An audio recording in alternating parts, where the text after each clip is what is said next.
Hello friends, welcome आप सभी का सीआर क्लासेस में। आज हम लोग पढ़ेंगे हिंदी व्याकरण। यहाँ से देखिए, हिंदी जो हिंदी है उसमें जो ओलम होती है यानी कि वर्णमाला, तो वर्णमाला में वर्णों की संख्या कितनी होती है? तो वो होती है टोटल 52। अब इन वर्णमाला में से व्यंजन कितने होते हैं? तो व्यंजन होते हैं 33। स्वर की संख्या कितनी होती है? तो व्यंजन के 3 गुने होते हैं स्वर।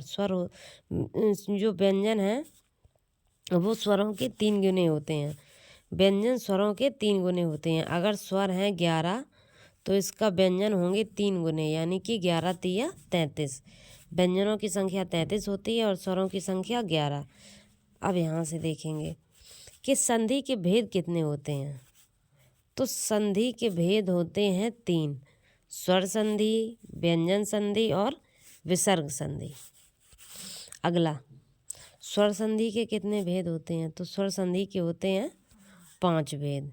समास कितने प्रकार के होते हैं? तो समास 6 प्रकार के होते हैं। वही समास आपको याद आया होगा, द्वंद्व, द्विगु, अव्ययी भाव, कर्मधारय, तत्पुरुष। तत्पुरुष समास के कितने प्रकार होते हैं? तो तत्पुरुष समास के 6 प्रकार होते हैं। अब यहाँ से देखेंगे नेक्स्ट कि कारक के प्रकार कितने होते हैं? तो कारक होते हैं 8 प्रकार के।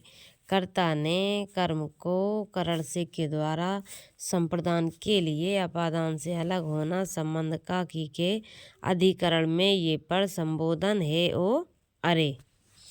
अब यहाँ से देखते हैं वचन। वचन के भेद कितने होते हैं? 2 वचन। वचन के भेद कितने हैं? 2। कौन कौन से? एक वचन और बहुवचन।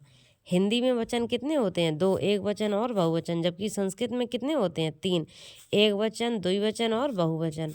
और हिंदी में कितने भेद होते हैं? 2 वचन, एक वचन और बहुवचन। अब देखते हैं अगला।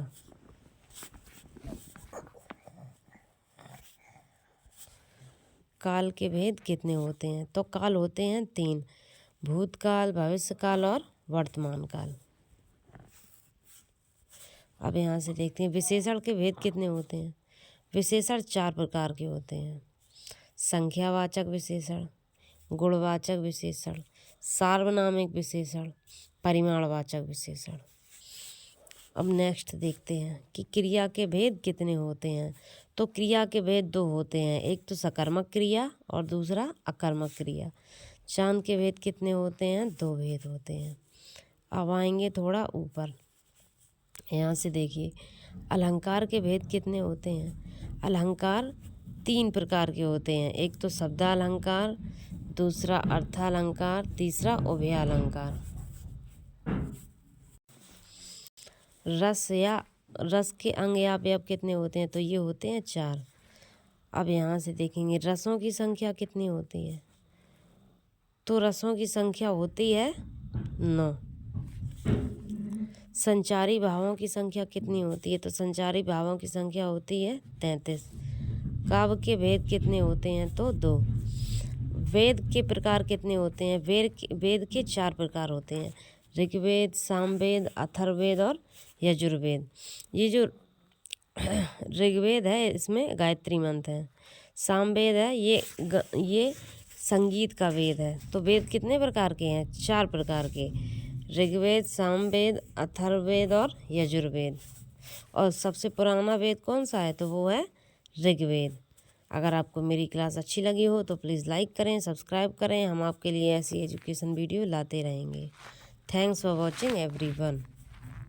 Please like and subscribe.